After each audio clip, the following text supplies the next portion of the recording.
Hello, everybody.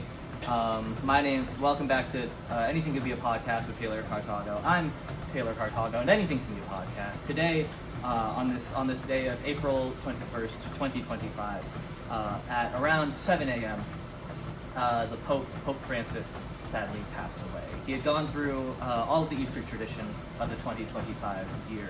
He celebrated, he did his masses, and then early this morning passed. Now that begs the question, though, what is the papacy? What are the duties of a pope? What is Catholicism, and how are we going to continue the papacy and its legacy from here on out? I am Taylor Cartago today on this treadmill, and I am going to be talking about the papacy until I finish my workout, or until I finish my discussion on Catholicism.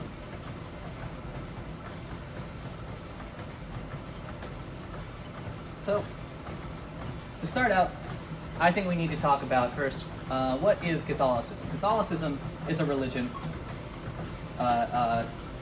originally in text of using the sacred text of the New Testament. Right, the New Testament, as you may guess, built off of the Old Testament, and most of what it teaches is that of Jesus Christ. Right, Jesus Christ is a figure, Son of God, born of the Virgin Mary, and part of Jesus Christ's whole thing is that he was brought down here to perform miracles and then die for our sins. Right? He performs a multitude of miracles. He does that thing with the fish. He does that thing with the bread and the wine, and he has the Last Supper and all that. He has the 12 apostles. He has very specific biblical history to him. Right? And then he's persecuted. He is crucified on a cross. And he dies and is risen on the third day, right? That third day is Easter, yesterday, the day Pope Francis had celebrated. Now, where do we go from here, right? Catholicism is kind of built around this idea of monotheism, right? Monotheism meaning that, like, there's only one God, right? Now, the problem with monotheism around the time that Christianity and Catholicism was being created and kind of being brought about is that there were a lot of polytheistic religions around the time, right? Rome and the Roman Empire was very heavy on Roman mythology and Roman gods, right? They were very polytheistic. There were a multitude of gods all under the Roman religious spectrum, right? Now, what ended up happening was early Christians and early people and believers in Christ and the Holy Trinity, right? People that originally sought after the Lord our Savior and here and there, right? They were being persecuted themselves, right? And part of this was an issue for sure, but also the spread of Christianity was a very important thing in the New Testament. A lot of the New Testament talks about how Christianity should be spread and sought after and taught, and that your actions in doing so will get you into heaven. So what happens is that you have a lot of people, a lot of different faces, a lot of different just members of the community, right, following this ideology, and when they get persecuted for believing this religion, I don't want to say were content with it, but they were okay sacrificing themselves for the sake of their religion, because that is exactly what the religion prophesizes and discusses and talks about, right? So you have this really interesting conversation going on here, where a lot of people are trying to now kind of understand, like, how is Catholicism going to connect to our modern day and our modern world, right? So the interesting thing here, and the interesting thing that we now have to talk about, is how does it keep spreading, right? The Catholic Church then spreads from Rome and its original places amongst the Vatican and all that into different areas of Europe and then around the world, and then it becomes global, and then it becomes a whole zeitgeist of religious culture, right? Now, the big takeaway here is that you have your first Pope, St. Peter, right? Originally one of the 12 apostles, Simon. St. Peter, he spoke of the Bible and taught and talked about all of the different things that Jesus had taught him, right? He preached the Bible, and he was seen as kind of like a figurehead after Jesus Christ had passed and been crucified and then risen, right? he was a face as to what Christianity was, and he taught as many people as he could as a way of spreading the word. What became 12 apostles then became a larger group, a larger group, a larger group, a larger group. And the Pope, his job around this time, St. Peter being the first Pope, his job is to, again, spread the word and make sure that all these things are kind of interconnected, and that the Catholic Church has a designated figurehead as to what the religion is, right? So you're kind of looking at all the different things going on. You're seeing all the different like religious practices come about, and you kind of see a shift in European ideology, right? A lot more people are following this religion. A lot more people are following this religious belief, and you kind of now see a lot of people believing in this new religion. It becomes popularized, right? What happens next? Yes. So then, who is the next pope, right? How do you choose the next pope after someone that was in direct ties with Jesus Christ and thus the Holy Trinity, right?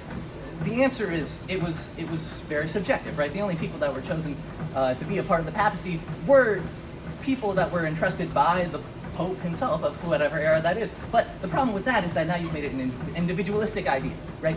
The idea of who becomes the Pope and who doesn't become the Pope is now decided on an individual, and it becomes a political thing. And there are many instances in the Catholic Church in which there have been conversation about who should and shouldn't have to be the Pope, right? There's one example during the Great Schism, right, or not during the Great Schism, I'm so sorry, I'm getting ahead of myself. There's an example of, I want to say, Pope Benedict IX. Pope Benedict IX, he started out, he was Pope, he found his way in there through monetary value, right? He bribed his way into being the Pope around a certain period of time, and then he was taken out of the papacy through those same means. Someone else had bribed their way in to being in the papacy, right? Now, the difficult thing here, when looking at the papacy and everything, is that now, how do you get Pope Benedict IX back into the papacy? He brings himself back in. He was brought back into the papacy a second time, right? Another guy takes over. They've decided, oh, we're going to have another person, I believe, from Germany become the next pope. And then Pope Benedict IX came back in, right? There was no legal argument as to why he couldn't, so he continued to, and he was actually pope 3 individual times before his death, right? Pope Benedict IX, right? So now we get into this really weird kind of mix of how we decide the papacy and how we decide how the papacy continues to work, which is why there was this idea developed around the College of Cardinals, right? The College of Cardinals is a group of people all in the Catholic Church that were brought to be other figureheads for the name of Jesus Christ and for the name of the New Testament and in the name of Christianity and Catholicism, right? So you have a good amount of people, right? Currently about 250, all deciding to be a part of the College of Cardinals, right? And the College of Cardinals is decided, surprisingly, by the Pope. So now you have this cool little dichotomy of the Pope is the one picking the cardinals to be a part of the, what do you call it? To be a part of the Vatican, right? So this continues on. Again, there are still debates as to how the College of Cardinals should have been handled throughout history, and by debates I mean like historical debates. At one point during the Western Schism, right, there were people that had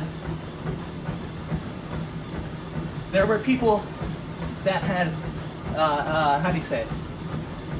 Fallen out of touch with the Roman Catholic Church and that of the Roman Catholic Pope, right? So during this schism, they separate and they move on, and they go to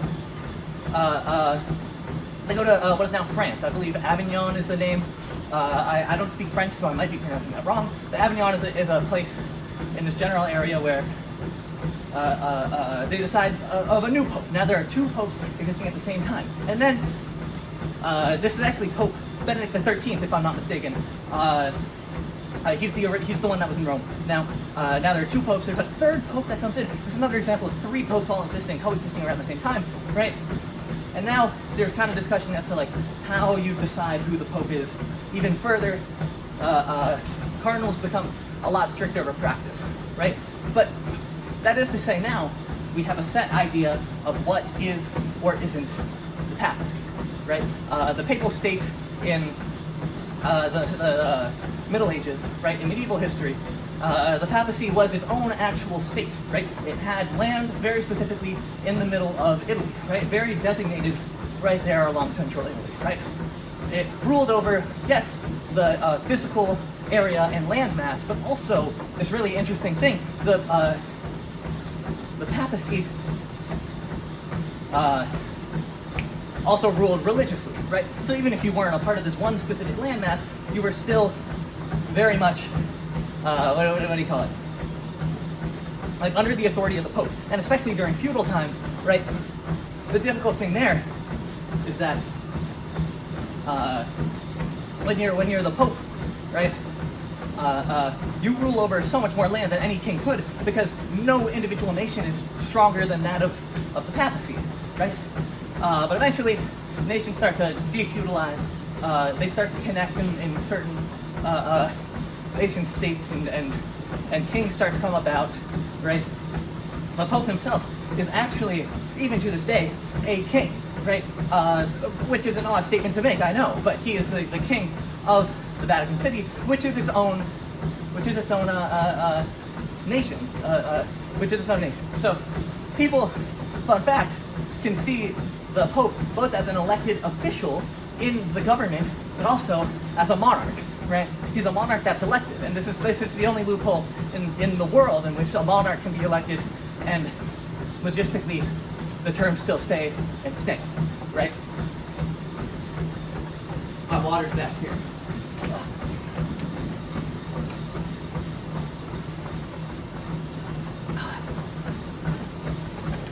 So, where was I? Yes. So other countries start to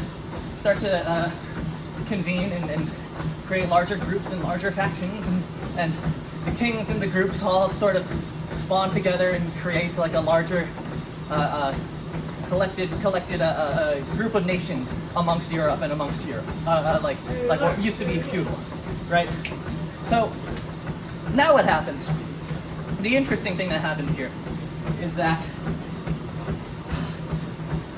Italy now fully surrounds the Vatican, right? Both north and south, and in peninsulas over in the west of the Vatican state, right? The Pope around this time, I don't know which Pope it is leading and ruling, and then Italy decides that they are going to take over and create as much, and take over as much of the land that the papacy owns for itself, right? Now, the papacy is very strong. They have their own military, they have their own army, and I don't know if anyone here has ever seen photos of the Vatican, but there are giant brick walls surrounding the entire thing. It's very hard to infiltrate, very hard to get into. So, the difficult thing there that you have to think about, and you have to look at, the difficult thing about the papacy is that there's no way to infiltrate it, even if you are a secularly run state, right? So for many generations of popes and of people and of human beings, Italy cannot infiltrate the Vatican. But the Vatican is not seen as its own independent state, right? And as you may know now, the Vatican is totally seen as its own independent state. That's a nation recognized on any map you can find in the Western world, right? So now the interesting thing that happens is you have Pope after Pope after Pope now not recognizing that Italy is its own state, right? For Italy to not be its own state is very detrimental, because Italy is also religious, and they want to make sure that in the eyes of the European world, and now the rest of the world, because again, Catholicism and Christianity and other secular, or not secular, and other religious sects of the religion are spread across all of the world, right? By the 1960s, Italy still wasn't considering the Vatican as its own state, but the Vatican was considering Italy as its own state, and this was a problem. Now, in a CGP Grey video I watched about 25 minutes ago, it was discussed that political leaders of Italy around 1960, which is a whole other can of worms, were making a deal with Italy, or with the Vatican and the Pope, saying that they will now recognize the Vatican as its own state and give it a lot of money and give it a lot of funding as to continue its ties with the state as its own and as itself, right? But also, the Vatican in turn would have to do two things. One, re-recognize Italy as its own independent nation under the eye of the Lord, and two, stay neutral on any politics. Now, again, this is a whole other can of worms that I don't want to have to get into right now. But all you need to know is that at the current state, that the papacy and the Pope and Vatican City is its own individual nation in the middle of what is now current-day Italy, right? So, where does that lead us today, right? We've had a multitude of popes passed down since that era. It's been less than 100 years since that happened, right? And after, who was the Pope before Francis? Does anyone know the Pope before Francis? What? Who was the Pope before? John Paul? Was it John Paul?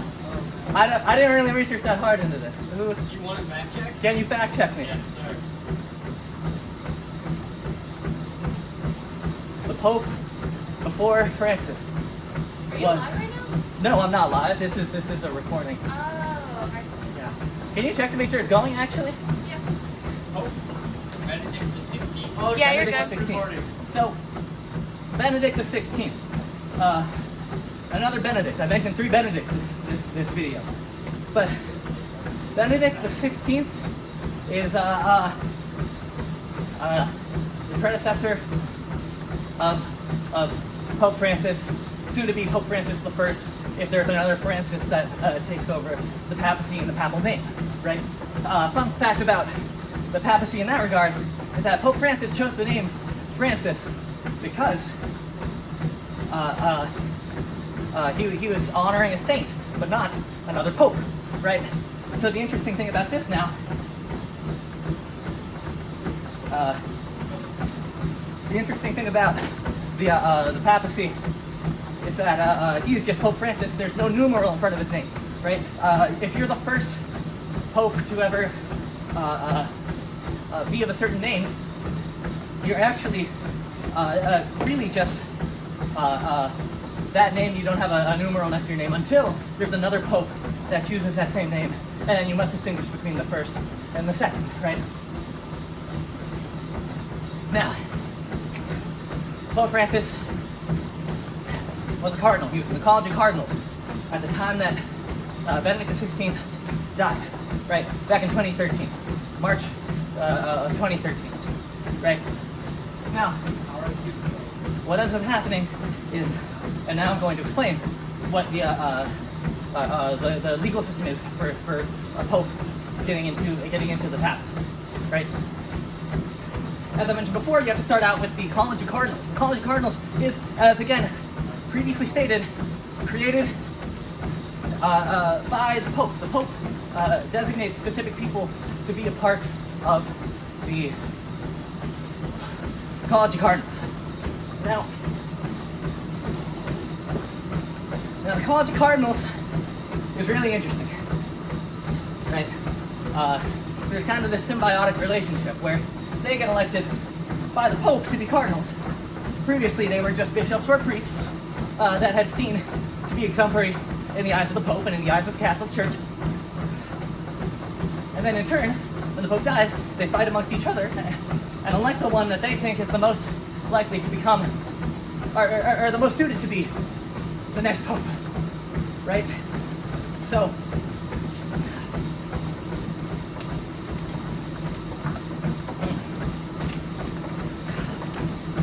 now, the fun part happens, right? there are three criteria as to who gets to be a part of the conclave. The conclave is a group. Oh yeah. The conclave is a group of cardinals, all decided on a specific three factors that get to become eligible to be the Pope after the Pope dies, right? So it starts out, right? We've got. Also, just to clarify, the conclave is not a group of cardinals that all fit this description. The conclave is a specific group of cardinals that only exists and is only created once a pope is dead. After the pope is elected in the next papal election season kind of thing, after a death, then the conclave ceases to exist and they all become members of the College of Cardinals again, right? Now, okay. Now, the interesting thing here that happens is you've got the Pope, right? He has three factors. Let me get through this. Okay. The Pope's got three factors.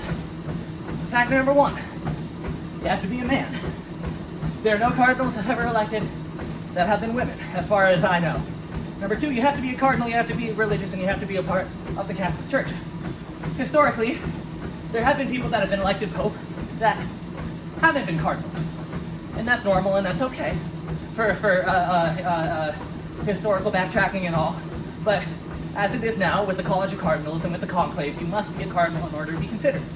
Because again, it's an election process.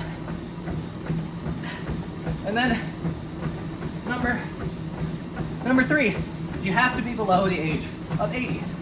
For instance, as of right now, there are over 250 members of the College of Cardinals. Over 250 members. And, oh my God.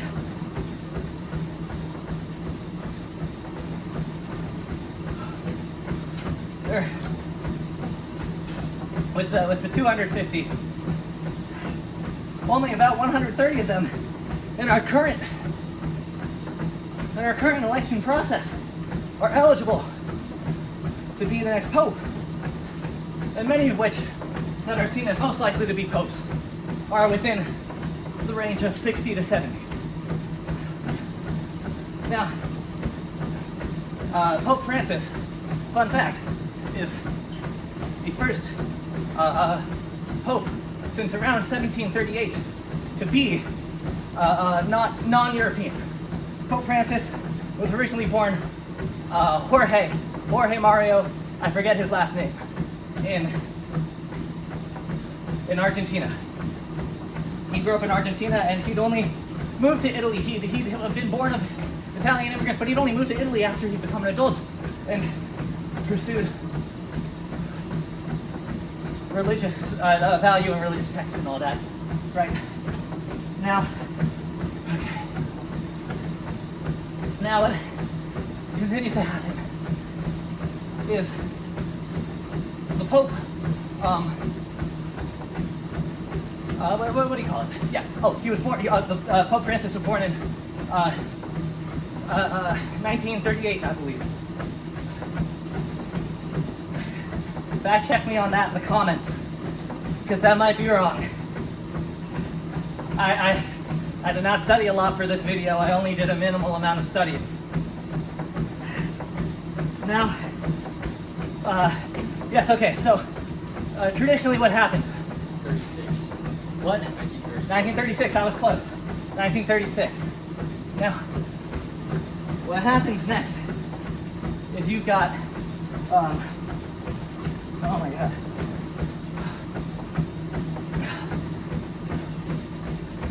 I just like to pause here for a moment on the discussion of the Pope and tell you that I have not worked out in a very long time.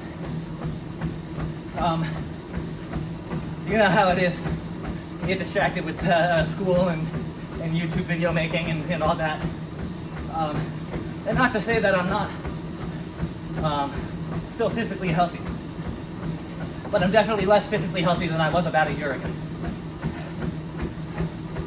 The school year has been rough. But I'm doing this for you. I'm doing this for you, loyal patrons of the Taylor Cartago Anything With You podcast with Taylor Cartago fan base.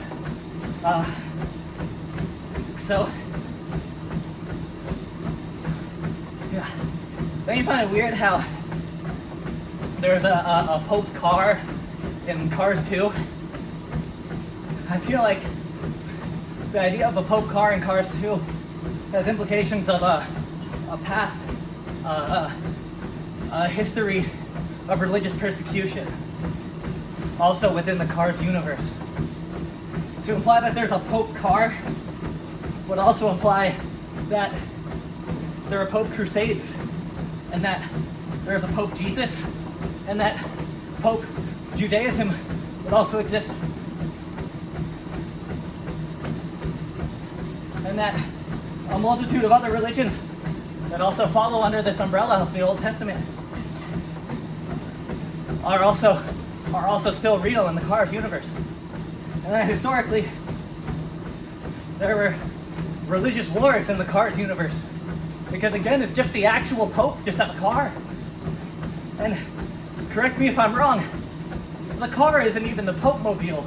The car drives a Pope mobile, who is another car. So is that Pope mobile another human? Or is it just like seen as a lesser life form, and thus it's normalized that car not be of the same religious factors as the rest of the Catholic Church and the bishops and the priests and the cardinals and the popes? I digress. So now we have a list of cardinals that are all not fighting, but trying to gain some attention in terms of the papacy. Now, after a pope dies, it is given a 4 to 5 days of mourning, in which in those 4 to 5 days, they must bury the deceased pope. Now, the 4 to 5 days are popeless, and in this time, they have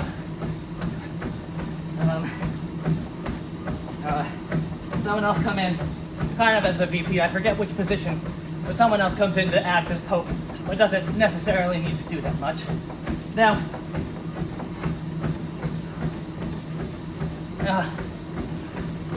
oh my God. What happens next is, after the 4 to 5 days of mourning, they put the Pope in a tomb, right? And the Pope,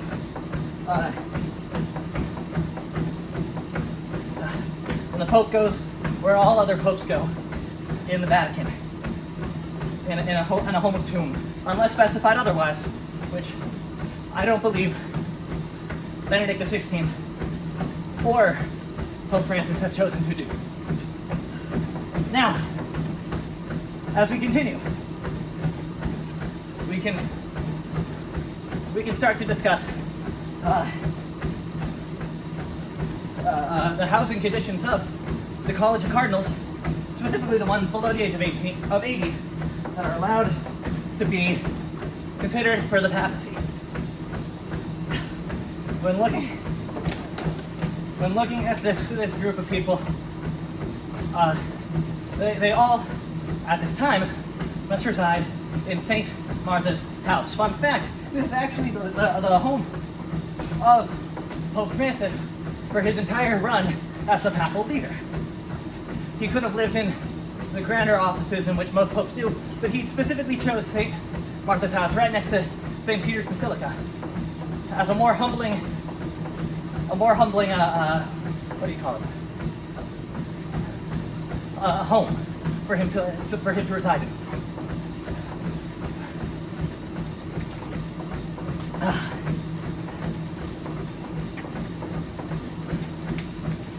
Now, as we continue, they, after 14 to 20 days, right, start the election process. It starts out sometime within those 15 to 20 days. They all get up in a line somewhere at the Vatican, and every person that is eligible for the papacy swears on the holy sacred texts, devout secrecy of what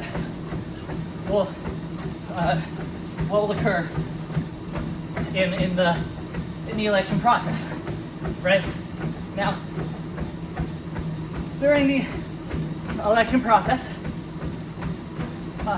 there's a lot of conversation and a lot of discussion, and we, as members not of the church, let alone those of the College of Cardinals, we have never seen what it's like in one of those rooms. As Leslie Odom Jr. once said in Hamilton, the room where it happens.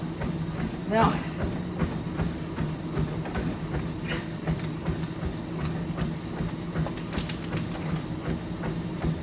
I've been running for 30 minutes. Let's go. So, where are we now? Right? I can tell you right now. Oh my God. Okay. I can tell you right now that the papacy is a very devout and secretive operation in terms of the election process. Now, where do we go from here? They all have a ceremony in which they sing sacred hymns and march as one unit and one group with a series of guards over from St. Martha's house in which they all reside around this 20-day period over to where do they go? The Sistine Chapel. The Sistine Chapel. They go to the Sistine Chapel, right? Now, when in the Sistine Chapel, they really only do two things. Three things, actually. They eat/sleep, or they eat/drink, they sleep, and they debrief and elect. Now, on the first day, right,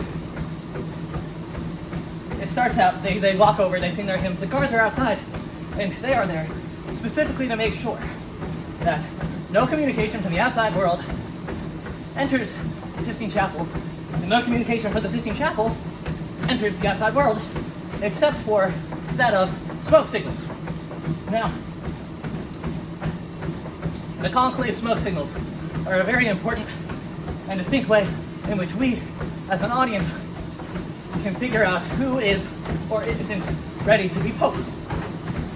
Every time that they run an election process as the conclave, you can see that if they have officially decided on a contender for the papacy, white smoke will appear out of the Sistine Chapel through an oven that is in the corner of the room. Now,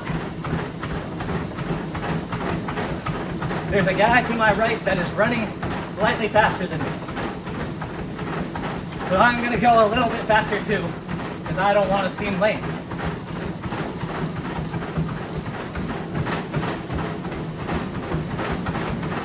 Now, what is the deciding factor as to who gets to be pope and whether or not they have another election process, right? On the first day, they just really do their debriefing. After all, in the morning, they've had their, oh no, I hit the stop button. Oh no. Oh God. No, keep going. Keep going. What do you mean resetting the treadmill? Restarting the treadmill. 3, 2, 1. So sorry to the fans back at home that had to see that. I'm not going to cut that part out because I don't want to have to edit anything. Now, we're back to the original speed that I was at before the treadmill had stopped.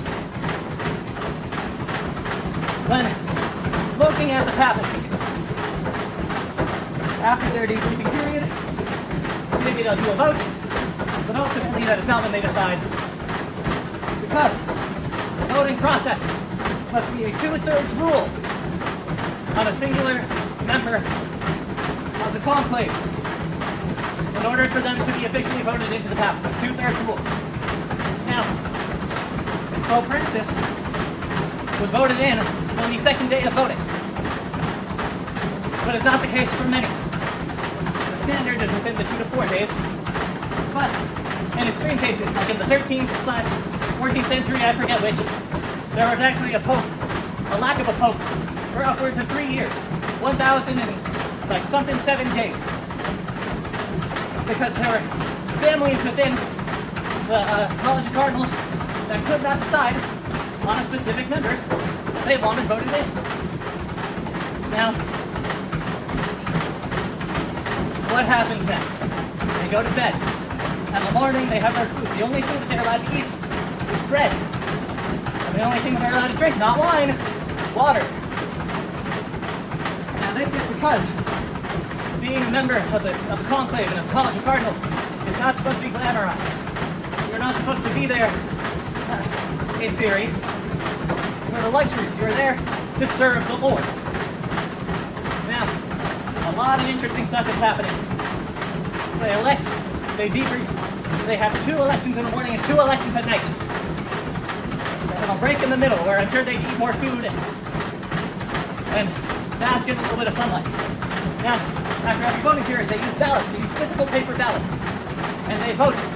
And they choose who they want to be in the papacy or not. And in this voting process, you can see, when it doesn't pan out, they use the ballots for a second purpose. The ballots end up going to that of, what do you call it? To fuel the flames. The ballots fuel the flames of the smoke signal that are used to alert the guards as to what decision has been made in that particular voting period. Beforehand, they used to mix the ballots with some sort of earthly essence to decide whether or not it was black or white, but because things got confusing, around the turn of the 20th century, they changed it to chemicals, which are easier to understand and recognize from a distance and to keep track of. Now, oh my God, why don't I wear an undershirt? Now, what happens next? After they vote, they have a complete vote. They elect their next pope. They elect their next pope.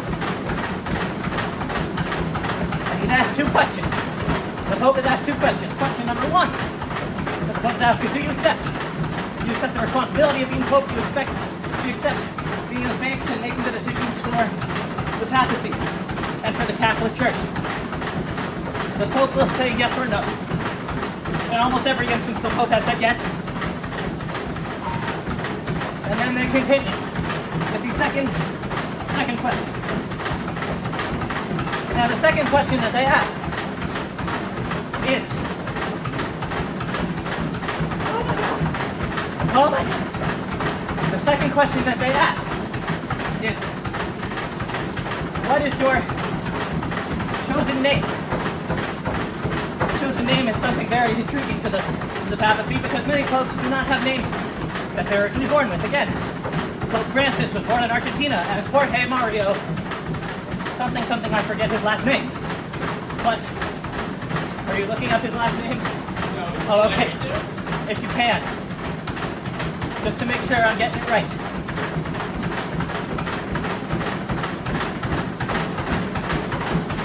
Jorge Mario Bergoglio.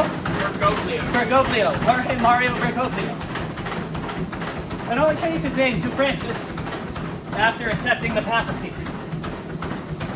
Now, after they choose a chosen name, many of the time a name that they had chosen since before the conclave had even started.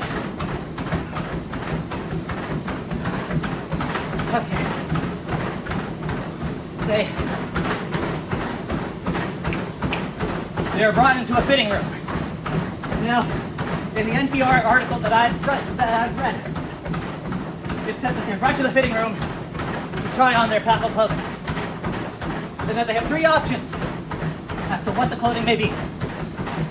translated as to a small, a medium, or a large in size. As to why they have a fitting room for 3 options, I do not know. They could honestly just guess. I'm sure the Pope knows what size he is generally. And papal clothing is kind of loose fit anyway. So it's not like it even matters that much. Now, we continue. The senior cardinal deacon, one above the age of 80, most likely, is meant to officially alert the world that a pope has been decided after the release of the white smoke from the stove in the Sistine Chapel. Now, oh my God. Now, after the alert, they have their ceremonies, and then you now have a new pope. Pope Francis served for about, I want to say, 12 years, from March 13th, 2013 to April 21st, 2025. And now, we're in the waiting period between him and the next pope. And contrary to popular belief, the pope can be someone of any race or ethnicity. Again, Pope Francis was Argentinian, familially an Italian immigrant, and there are also many members of the current conclave that are of places like Ghana, or the Philippines, or even a member of the United States citizenship.